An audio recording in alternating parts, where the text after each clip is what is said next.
Welcome to Books of Our Time, produced by the Massachusetts School of Law and seen nationwide. This morning, we will discuss a book about humane education.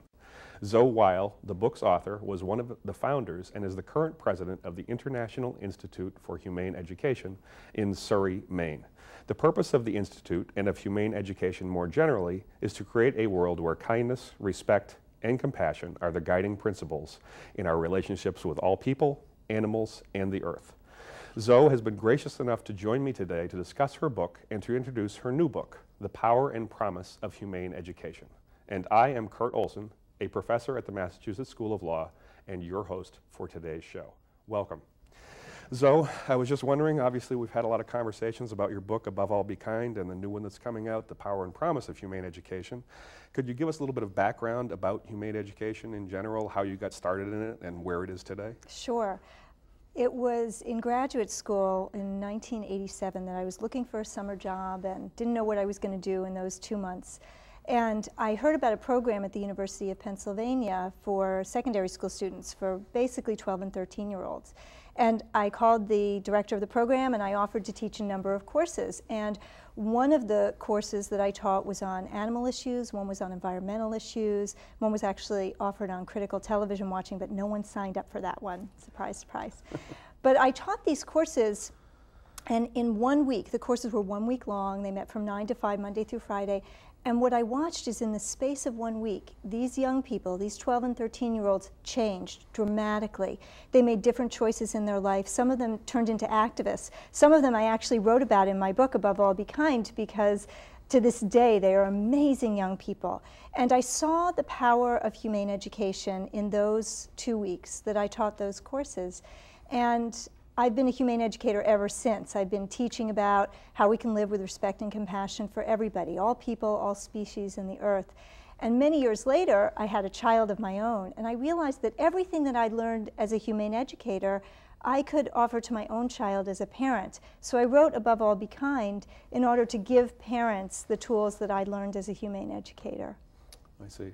One of the things that you do throughout the book is offer anecdotes about particular people and how humane education might have changed them.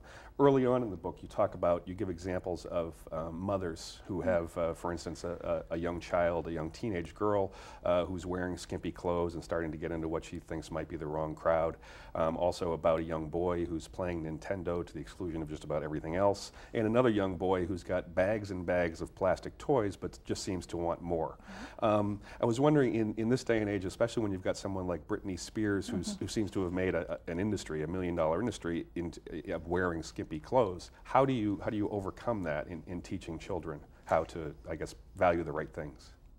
So much is up to us parents to model the message that we want for our children, and that means that we actually have to give them the tools to have other things that are important to them. Britney Spears can't be the only person in their lives. They have to be able to have other role models, and we can give that to our children as parents. The story about the boy who loved Nintendo so much, he hadn't grown up watching or playing Nintendo, and he was visiting with his mother, a friend of his mother's, and in that family there was a lot of Nintendo, and he got to play Nintendo, and the mom watched as he changed in front of the screen. He was completely focused on the screen, and he wouldn't be distracted by anything else, including lunch. It was a beautiful fall day. He wouldn't go outside.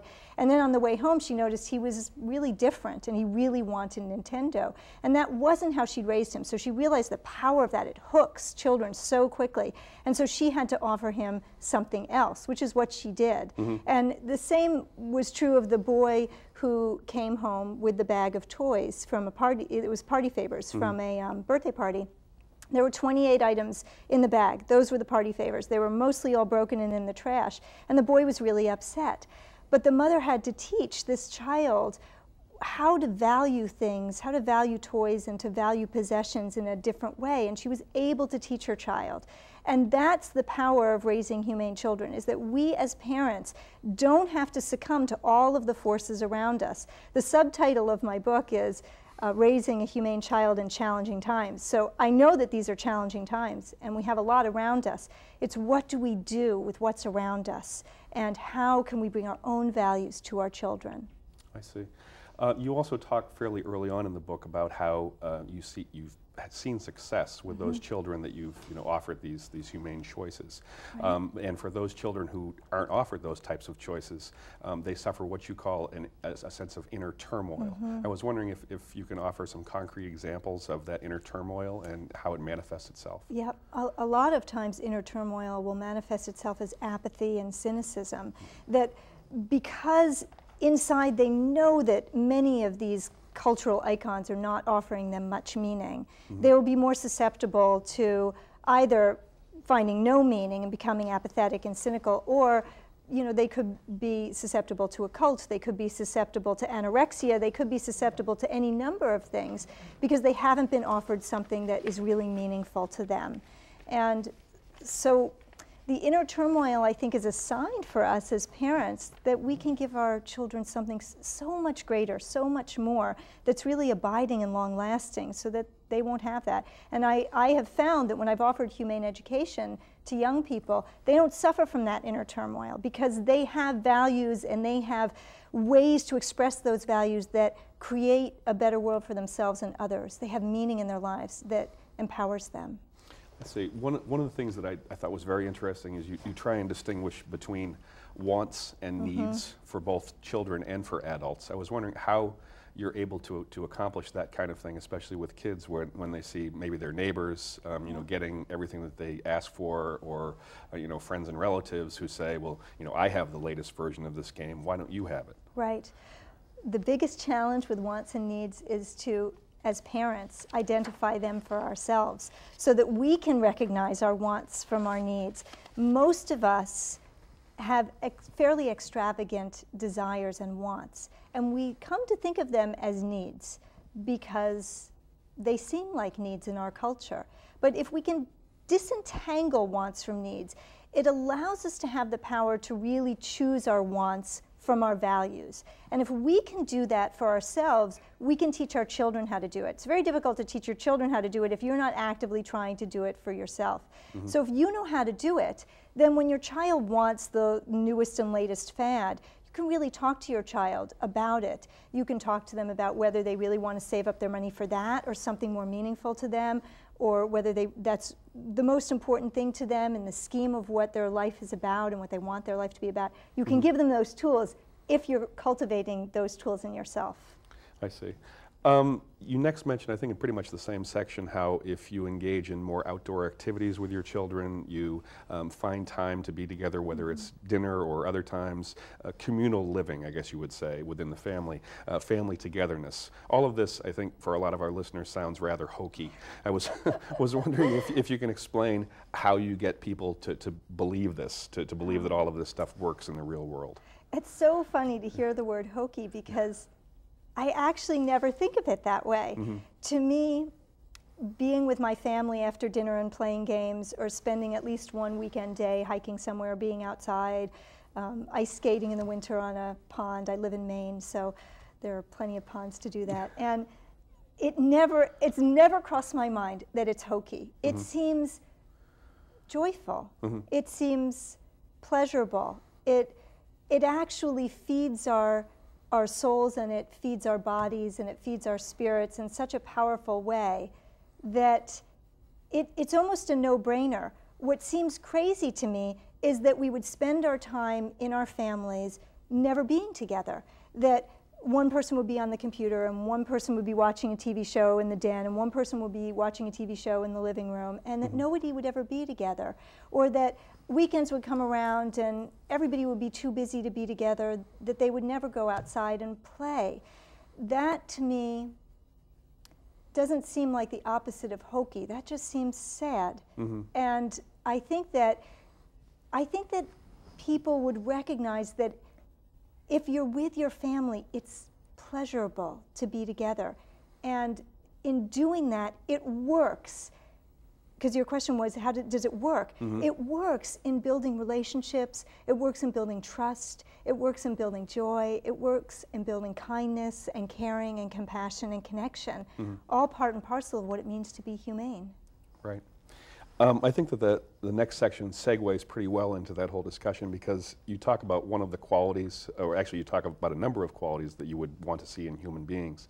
One of them, and I think the first that you list, is actually the willingness to choose and to change. Yes. And that seems like such a simple thing to do, and yet I was wondering, in the context of somebody who might be earning hundreds of thousands or even millions of dollars, how does that person get off that particular merry-go-round and realize, well, geez, I can make some choices, I can make some positive changes in my life that might lead me to a better lifestyle? Well, they might not want to get off that merry-go-round, but one of the choices that they might make is maybe instead of buying another yacht or a third home, they might create a foundation to support good work. I know that part of the way that the organization that I co-founded survives is because there are people who've made a lot of money and who want to do something good with it. So it's not money per se or being on that treadmill that's necessarily the problem. If that person is satisfied and happy, but it does matter what you do with your money, because money is a kind of power, it's a force, and it can be an enormous force for good. And if wealthy people would take that power that they have gained and found and put it toward the improvement of the world in whatever way that they're inclined to do so, just imagine what could change. So it's not money per se, but if one finds that one is just doing it for the money, for more stuff, for more things, at some point there might be a book one reads, a TV show one watches, an article, something that someone comes across that changes them. Early on, I think in the book you give an example of how an early experience helped you, I guess, on this path, and that is when you mentioned how your parents had taught you from, I guess you grew up in New York City, and your parents taught you that, when you're on the bus and you see someone who's maybe old or pregnant or tired or infirm in some way, you should stand up and then give your person give that person your seat. How does that tie into all this? And I think you said that at that point, kindness is magical, and I was wondering how you mean that. Okay, great question. I'll tell the story. I was in 8th grade, and I was used to giving my seat to people, but I, entered the threshold of the teenage years where I thought the world revolved around me, and I was tired, and I didn't want to give my seat to anybody. It was a crowded bus. And I was sitting on the bus, and there was an old woman who was standing in front of me, and I, was averting my eyes so as not to make eye contact, and thinking, I want this seat. I'm tired. I've had a long day.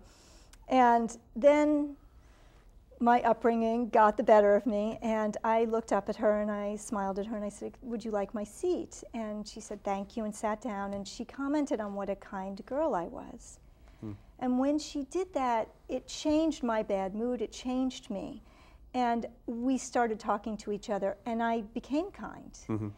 And that's what I meant by kindness is magical, that kindness can happen in a moment, in a split second. We can choose to be kind, we can be different in that moment, and it changes everything in that moment.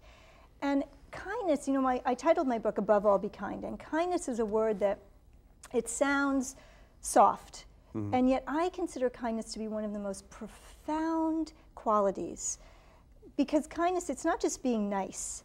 Kindness to me means that we look at our choices, we look at our behavior, we look at how we are in the world, and we make the choice to do the most good and the least harm as often as possible. That to me is what kindness means, and it's profound because if we can make those choices not only in our relationships with the person on the bus or with our family or our neighbors, but we can actually make that choice in relationship to everybody whom our lives affect, the world will change. And when I say everybody, I mean the people who produce our clothes or our food, or who may be halfway around the world. If we can gain the information to make kind choices, we can change the world for the better. Maybe we should all start trying. I think we're getting ready to go to our first break, but just one more question before we do, and that is, early on in your book you quote Ralph Waldo Emerson, and his quote was, every violation of the truth is not only a sort of suicide in the liar, but also a stab at the heart of society in general. And one of the things that our dean is very concerned about at the law school, I think we talked earlier, he considers lying to be an American pandemic. How does that tie into the whole notion of humane education and teaching people to make better choices? I think your Dean is absolutely right. And what has that done to our culture and society? It has completely eroded our trust in our politicians, in our business leaders, in each other. And it's one of the reasons why honesty is mentioned in Chapter 1 as one of the primary qualities that we need to raise our children to embody in order to be humane. Because without honesty, we can't trust each other.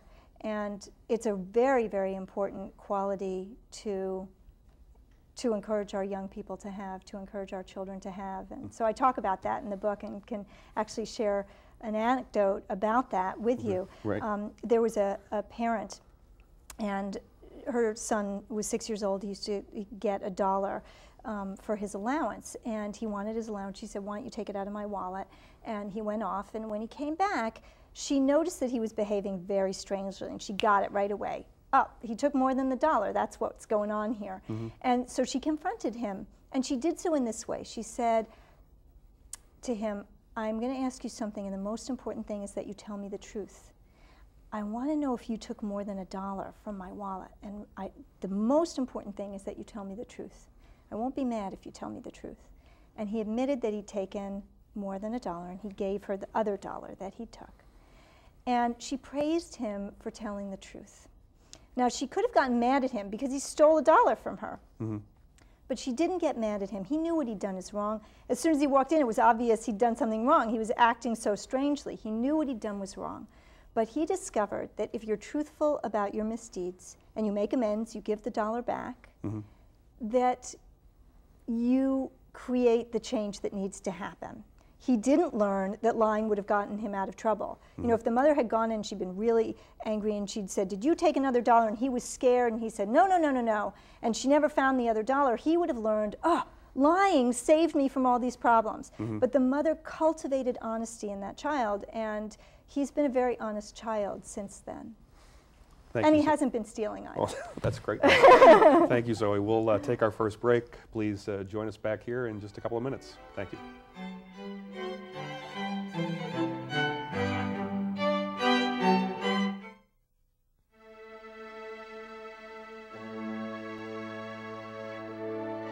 Integrity first.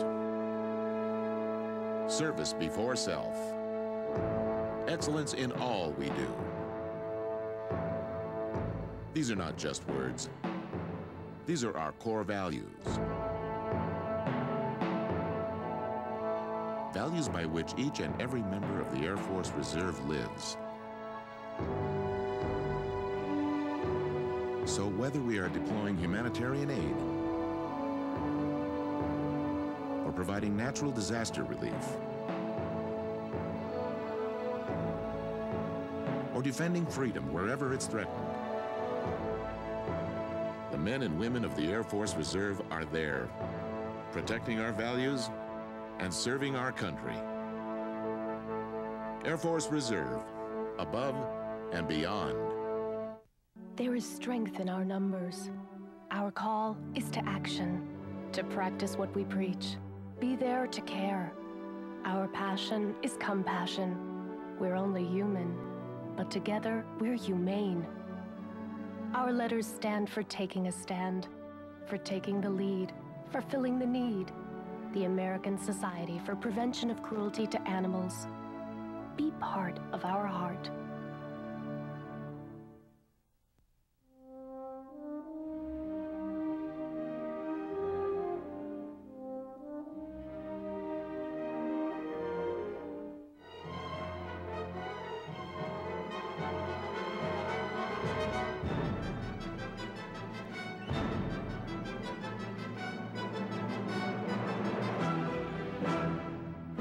Exercise your emotions. Attend a live orchestra concert. Go to findaconcert.com.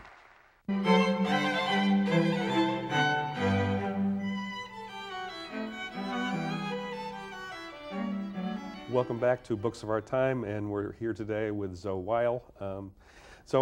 Later on in your book, you mentioned some of the qualities that you think human beings should have. We talked about a couple already. You also mentioned perseverance, self-discipline, and restraint.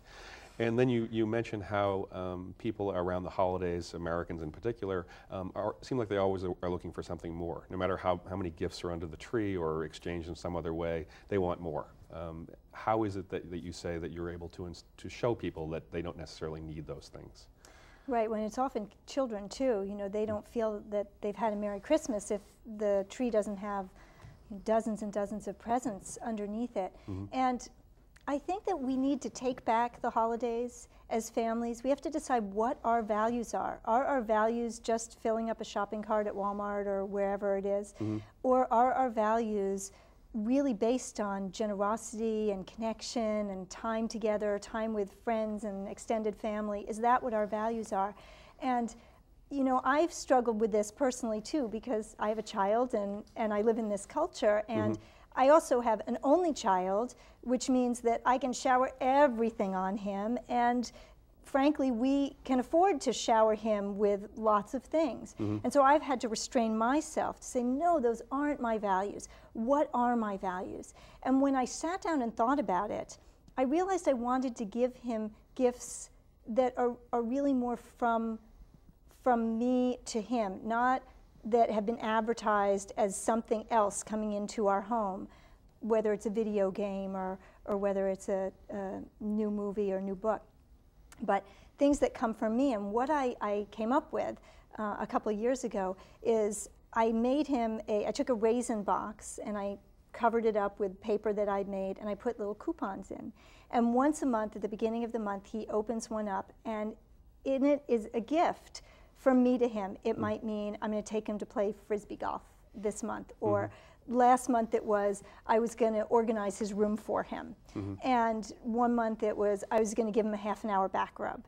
So these are gifts that he actually treasures. He doesn't remember what he got for Christmas last year, but every single month he remembers that he got this. And I would suspect this might have been his favorite gift. And he ended up doing the same thing for his dad. And then his dad did the same thing for him. And so now his dad does weekly science projects with him because he loves to do science projects. So these are really meaningful gifts. So it's not as if we have to say, oh, you know, we reject the whole concept, so we're not going to give to each other. We can give in different ways. We can give with our time and ourselves instead of just giving products. It sounds like that also fosters the sense of togetherness that you were talking about, because if your husband is doing science projects with your son, then obviously there's going to be more communal family togetherness. I was reminded when you wrote that part in the book about how many of Americans' desires these days are driven by what Madison Avenue wants us to think. And then I had a law student who told me one day in class, just sort of off the hand remark, well, you know, if I'm going to get married soon, and if my husband or my future husband doesn't give me a diamond ring with more than 2 carats, then I'm going to feel like, well, you know, that guy's out the door and I'll have to look for someone else. I mean, I guess one can start with children and maybe make changes in the way they think, but how do you change someone who's in their mid-20s? I mean, is it possible to do that, or? She would have to want to change. She would have to have different values. It's actually, in a way, that's a shocking story that somebody is thinking more about a rock than they're actually thinking about the person they're going to spend their entire life with.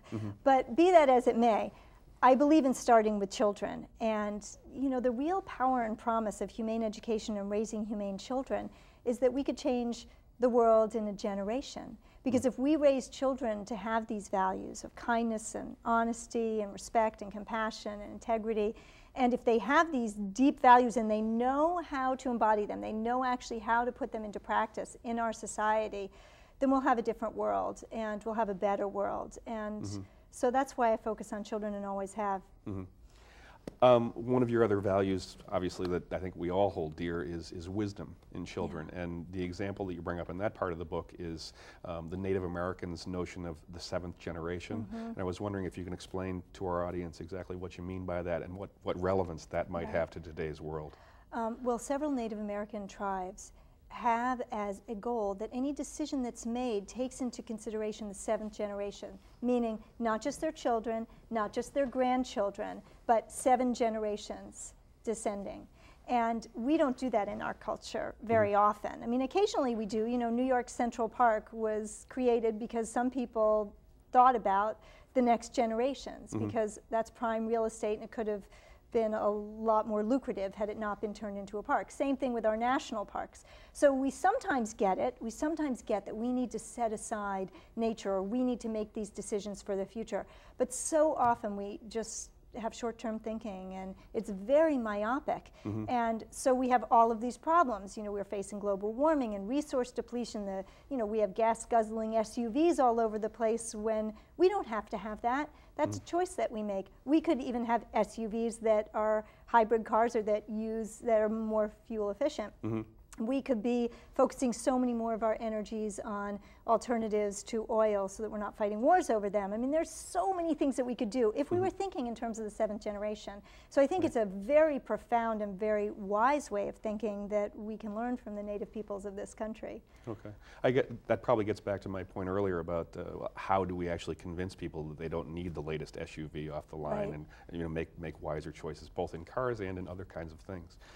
You next talk in your book about, I think it's the Julia and Yoshiko story, and at that point you introduced the whole notion of the 4 elements. I was wondering if you could discuss a little bit about what the 4 elements are and how they work toward humane education. Sure. Well, when I became a humane educator over the years, I started to realize that there were certain elements that came into play for real quality humane education.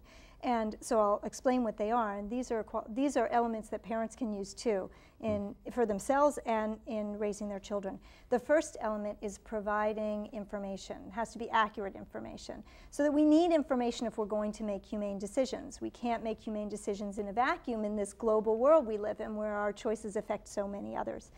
The second element is teaching our children to be critical thinkers.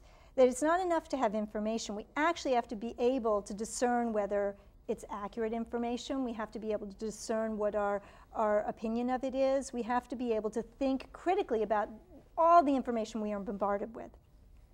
The third element is instilling the 3 R's, and it's not reading, writing, and arithmetic. It's reverence, respect, and responsibility. Because these are the feelings and the attitudes and the actions that will enable us to make humane choices. That if we have reverence, and if we become respectful, and if we take responsibility, then we are putting into practice the information that we have and our values to be responsible. And the last element is the one that makes the rest of them meaningful at all, and that is providing positive choices. That without choices to make that are more positive, we can just feel apathetic and even despairing that there's any way we can change anything.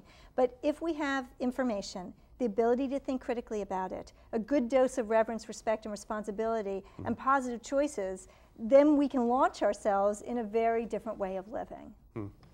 You then, at some point in the book, you write that recent school reforms have focused less on notions of citizenship and respect toward others and those kinds of things, and have tended to focus more on people passing tests. How can we get the students to actually pass the tests? And do you think that's something that's necessarily bad for education in general? And if it is, how is it bad, and how can we change it? It's very limited. Obviously, it's not bad for students to be able to know math and science and history and be able to demonstrate that they know them through passing tests. That's not in and of itself a bad thing. But the way that it gets played out in our educational system, I think, has not necessarily been a good reform. I think we need a better reform. It's not that I want to do away with standards. We need young people to be able to meet standards of being able to read and write and think. But the kinds of tests that we're giving them actually don't show that they're able to think. I think being able to think is so much more important than knowing the date of some war, or even being able to describe the process of photosynthesis if you're not going to wind up going into science. Obviously, all young people need to understand ecology and those processes, but sometimes these tests, I think, limit what we're willing to teach. Because if teachers are focused solely on passing these tests, which they have to be in order for the schools to get funding now, then what are they leaving out? And they're leaving out citizenship. They're leaving out problem solving. They're leaving out good critical thinking skills. They're leaving out helping young people to know about our world and to know how they can live in how their clothes are produced, where electricity comes from, where their garbage goes. Why is it it's so important for children to know these things and become humane people? If we don't know those things, we can't make humane choices. Most of us have no idea where our food comes from other than the supermarket. We don't have any idea what happens behind the scenes. So that means that we don't know how the animals are treated who wind up on our plates for meat. We don't know about the monoculture agriculture that is destroying land. We don't know about the pesticides being sprayed. We don't know about the genetic engineering. If we don't know where our electricity comes from, we don't know if it's coming from renewable resources or whether it's coming from a nuclear power plant that doesn't have a good system in place for disposing of the waste. If we don't know where our trash goes, then we can just think, oh, you just put it on the curb and it disappears, and have no relationship to the fact that it's going to get burned or it's going to wind up in a landfill and the toxins that are in it might leach into our waterways and poison us. We need to have that information so we can make different decisions. If you actually knew that that garbage bag full of plastic toys that you mentioned at the beginning was going to wind up poisoning our waterways in some way or poisoning our air in some way, it might make you think very differently about those toys. So that's why it's so important to have information, because without it, we have no power to make more positive choices. You wrote it at some point in the book, I think later on, about how there's a woman that you know in Maine who has decided, or actually decided at some point, that she wanted to know more about genetically modified foods and GE technology and whatnot. And you wrote that she became more involved actively in terms of all of the things that you mentioned, the 4 elements, you know, becoming more informed, critically thinking about these things and making the right choices. She also then went to some legislative hearings to find out, you know, how she could make changes in what foods eventually got to her table. Could you describe exactly what that experience was like for her and whether it might have long-term effects? She was somebody who was willing to learn. That's the first step. She was willing to learn. You know, that first quality that you mentioned, willingness to choose and change, it requires that we learn so that we know what ways we can choose and change.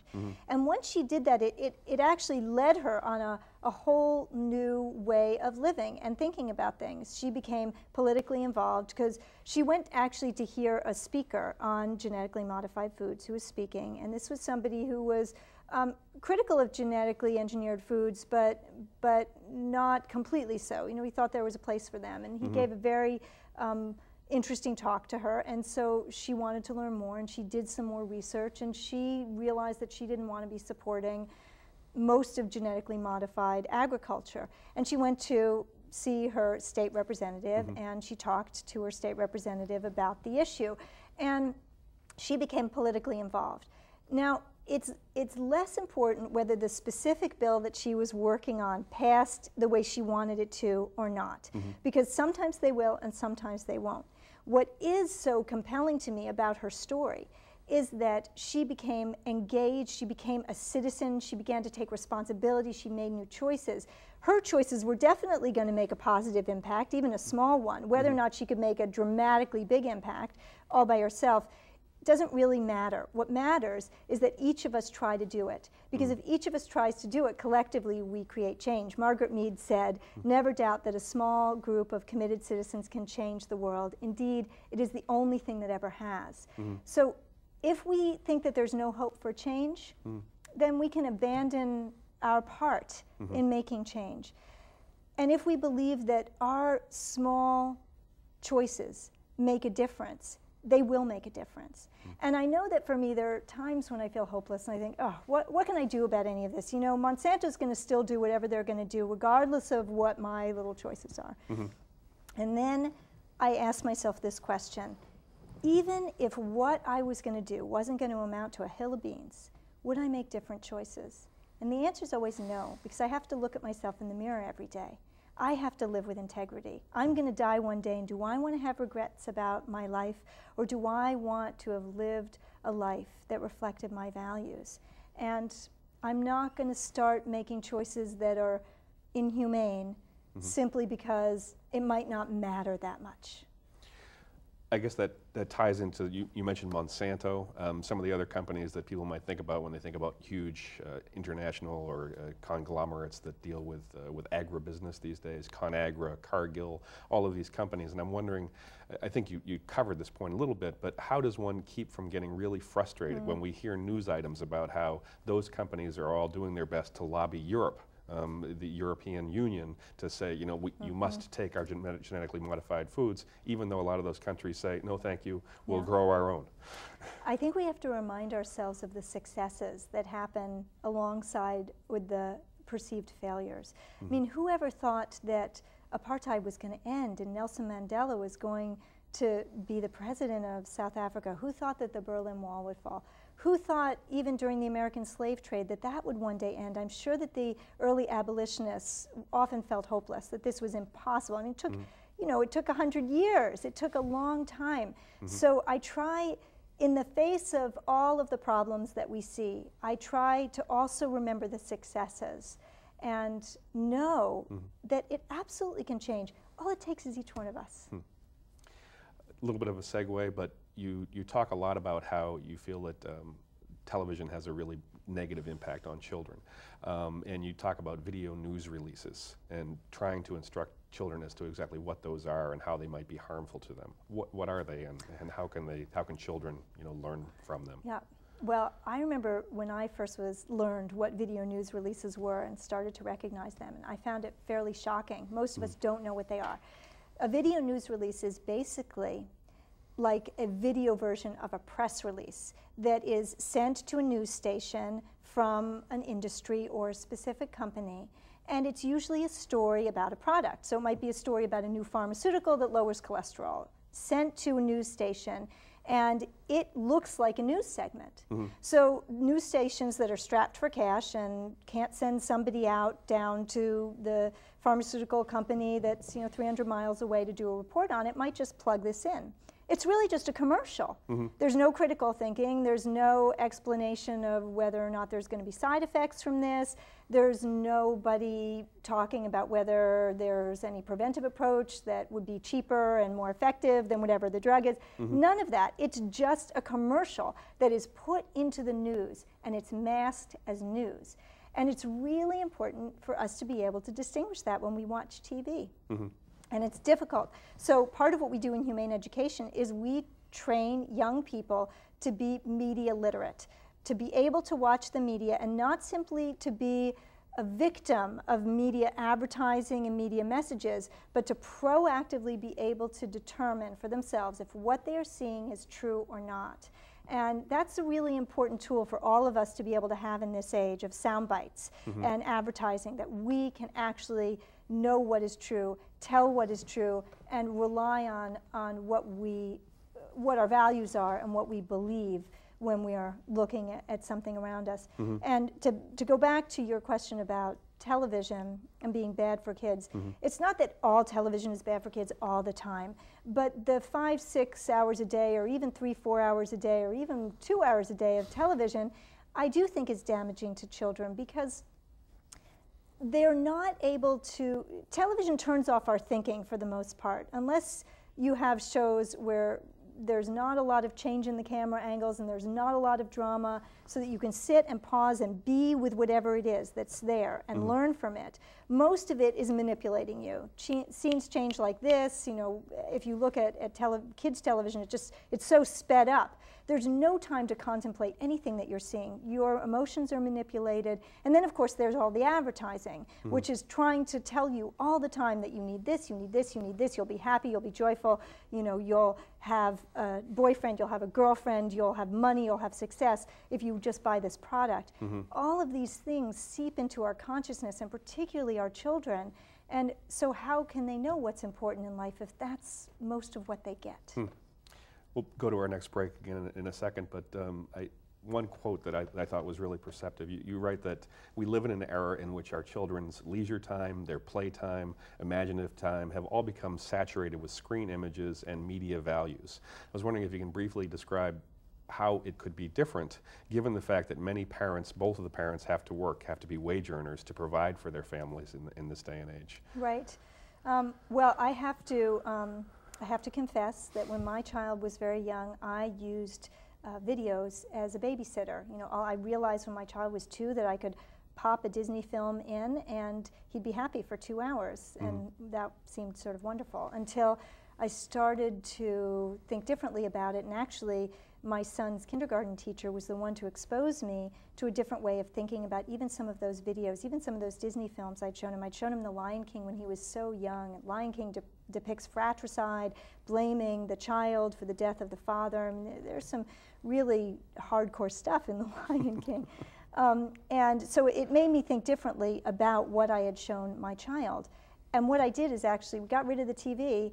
We moved it somewhere else in the house. It had to be a very conscious effort because it was in a room that wasn't heated unless we turned the heat on. So very conscious effort to go in and watch the video.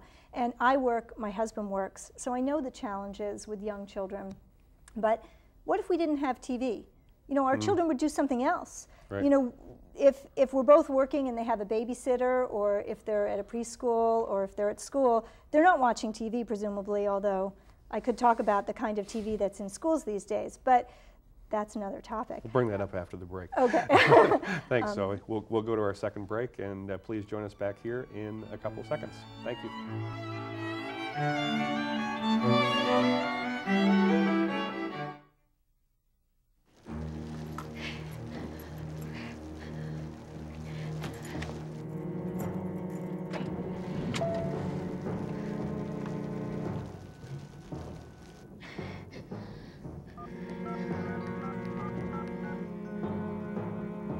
Jeff. No, I'm still at the train station. I just almost got killed. Yeah, about 10 minutes ago. I'm still shaking. When I got off the 940 and Jill called. Yeah, it was raining, and so I put the newspaper over my head. I forgot my umbrella, and I didn't want to go walk over the overpass. And then I heard the whistle and the light. I was walking right into a train. This guy, he pulled me back. Look, listen, and live, or someone you love will get hurt. I just almost died. How far would you go to help someone? Would you go to the end of your driveway? Would you cross a street? Would you cross an ocean?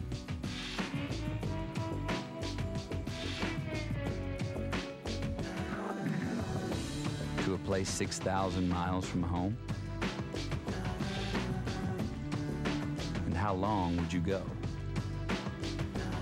Would you go for a week? A month? A year? Would you go for 2 years? Would you go if you could use your knowledge to teach someone, and in the process, maybe learn something yourself? Life is calling. How far will you go? Peace Corps.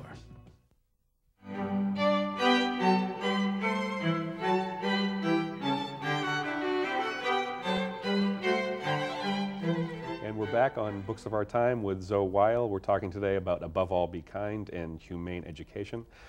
Zoe, my wife often complains that I sometimes tell our 9-year-old son things that maybe he shouldn't be hearing yet. But one of the things that you talk about is that children sometimes need to know these sad realities. When is it that you think that it's appropriate to start introducing children to sweatshop labor in third world countries and other kinds of problems that they otherwise aren't exposed to?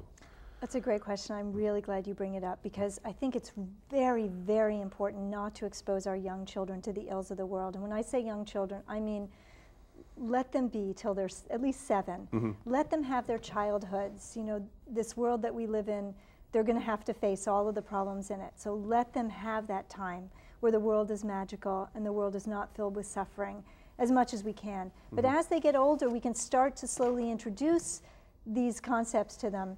But it really depends on the child. You know, if your child is particularly sensitive and feels very sad when he learns about this, then you want to maybe back off a little bit.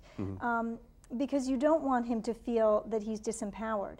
But if you can bring things up in small ways, you know, if there's something that you can do, oh, you know, I don't want to buy that product because that one may have been produced in a sweatshop and a child may have had to work many, many hours to make that and been treated badly. I'd rather buy this one that's going to help this family. You know, when my child was 9, we decided to foster another child who was his age in Nicaragua, you know, to sponsor a child.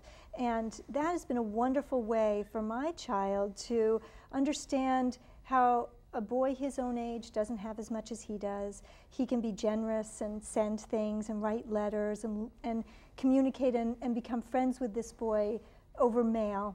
And it's a way to ease him into, people don't have as much as he does. What can he do? How can he help? And there are all sorts of ways that our children can become involved in social service that are the positive things, that don't so much focus on all the horrors out there, but focus on the positives. But by the time our children are adolescents, even if we don't tell them about all the terrible things that go on in the world, they're going to know. And so I'd rather have them know from us in ways that will not make them apathetic and cynical, but inspire them to do things that will make a difference.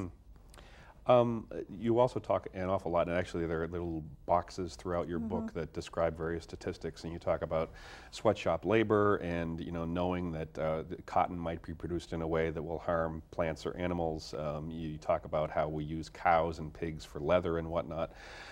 Many people that I bring these topics up with will dismiss them and say, first of all, you know, either I'm not interested in hearing about it, or secondly, and I think even more damagingly, you know, I'm the king of the animal kingdom, and I take what I want and leave the rest behind. How do you get people over those particular humps, if you can at all?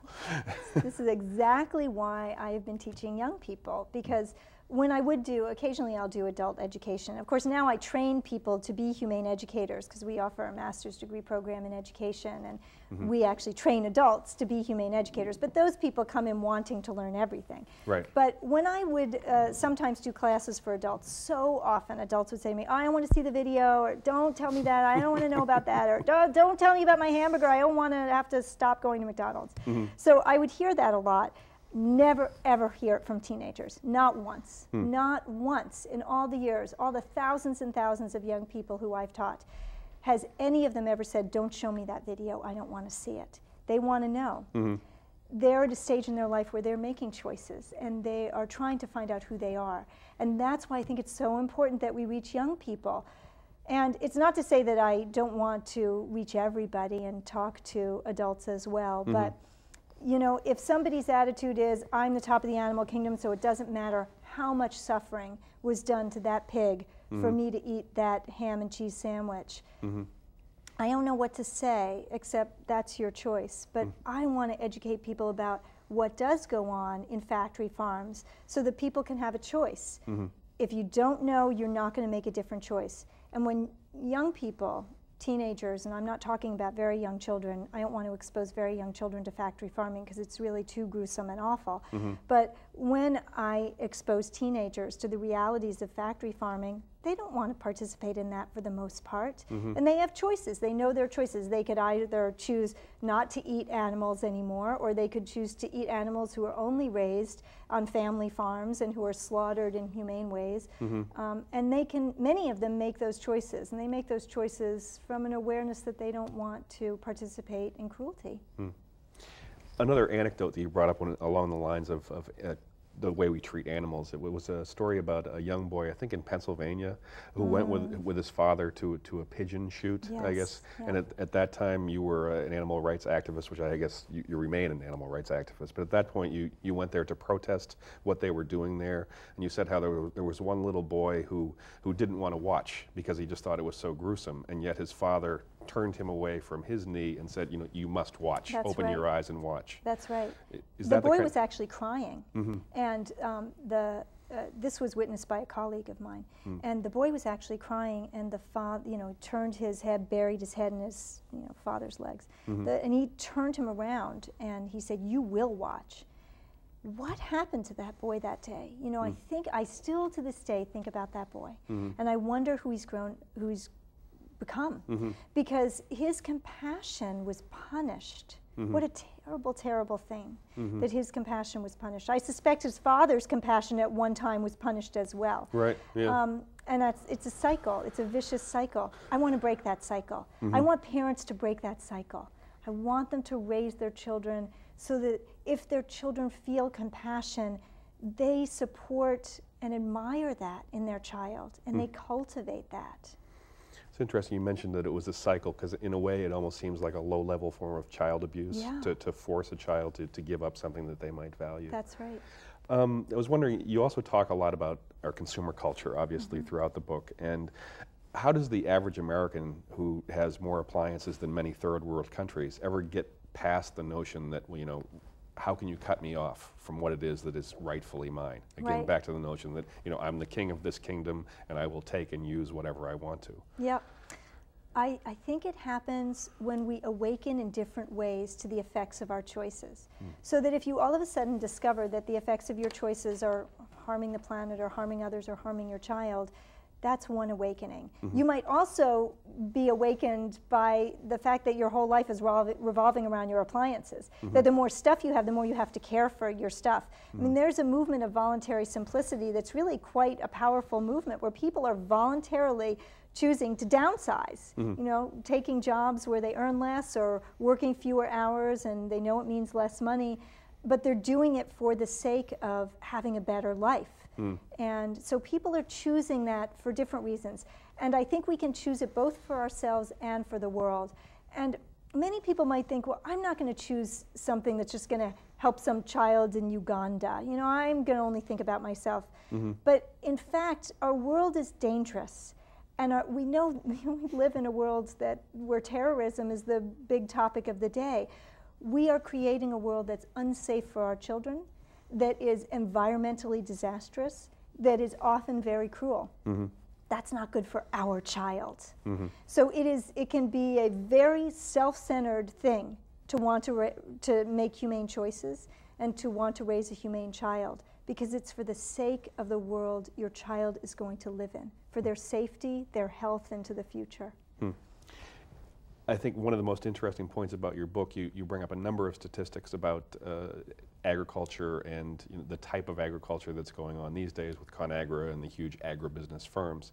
What kinds of negative effects do those kind of production practices have down the road? And I think you mentioned that, you know, most fish are no longer safe to eat, the fish that we get from our rivers and streams and lakes. And I guess that probably has a lot to do with the emissions from the coal-fired power plants. But some of the other statistics that you talk about that really deal with our day-to-day living, the food we eat.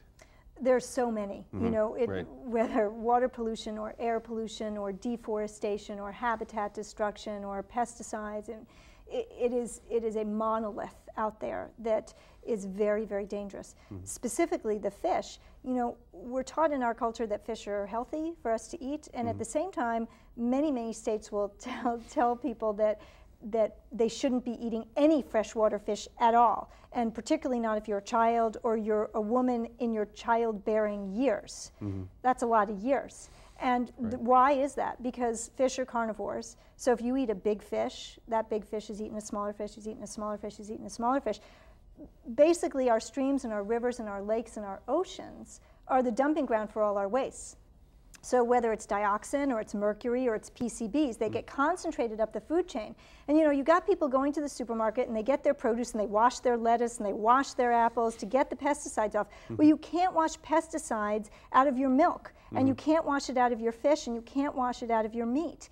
You simply can't do that. And so I think that we need to be aware that the food choices that we make have a huge effect on all sorts of things, on our health, on the environment, on other species. It's really something we have to grapple with, and people can do it in small ways. You know, if you have any way to have a garden at all, even window boxes where you're growing herbs, it's a start. And you can support community-supported agriculture, CSAs, if you have any in your area, and you can get local, organic food. Tends not to be that expensive if it's community-supported agriculture. So there are different ways to do it. And I know, you know, a friend of mine grew up, she raised her children, her 3 children, she did not have much money.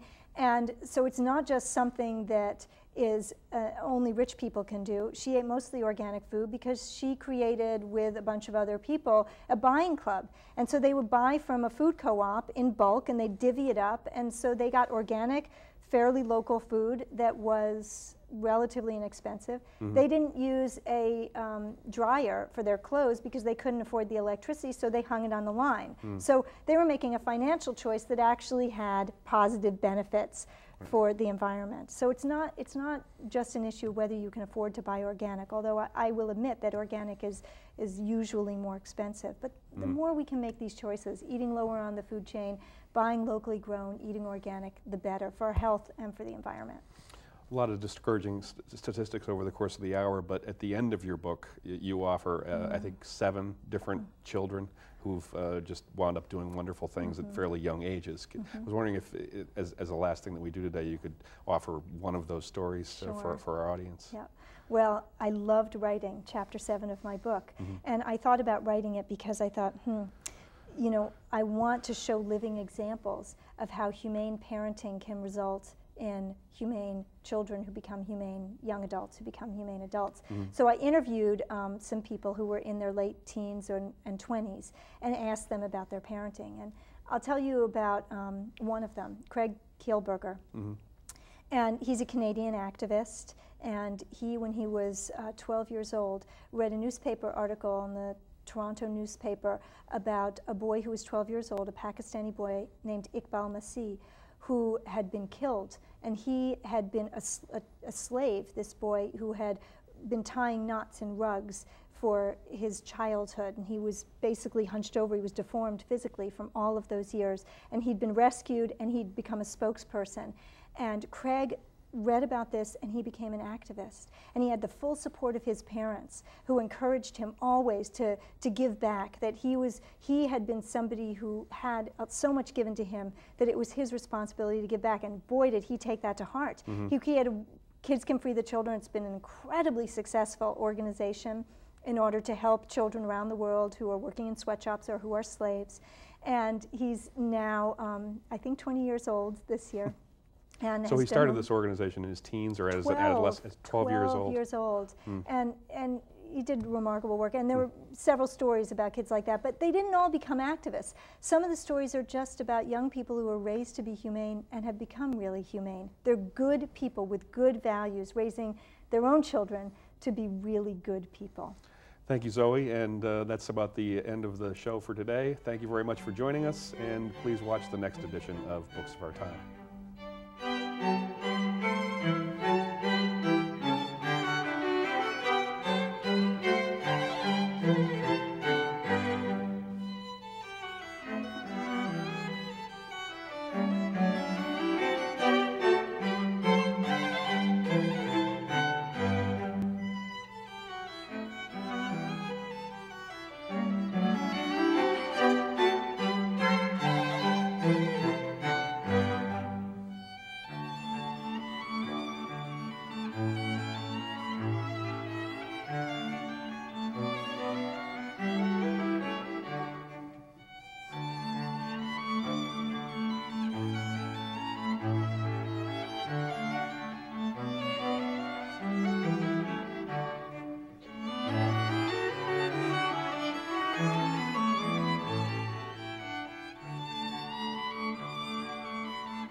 This is Alan. He has cancer. This is Sarah. They've been together 46 years. Way to go, sweetheart. Now go get it. This is the number they called when he was diagnosed, so they could get answers to their questions. Kiss that ball. So they could get through this together. This is the American Cancer Society. This is who to call for help. I love you. Every year, almost 14,000 women in our country die from ovarian cancer. It can strike a woman of any age. My wife was only 36. Unfortunately, symptoms are often subtle and hard to identify. But if detected early, ovarian cancer is usually treatable. Talk to your wife about ovarian cancer, because if you think it's just a women's issue, you're wrong. As husbands, we have all felt its pain.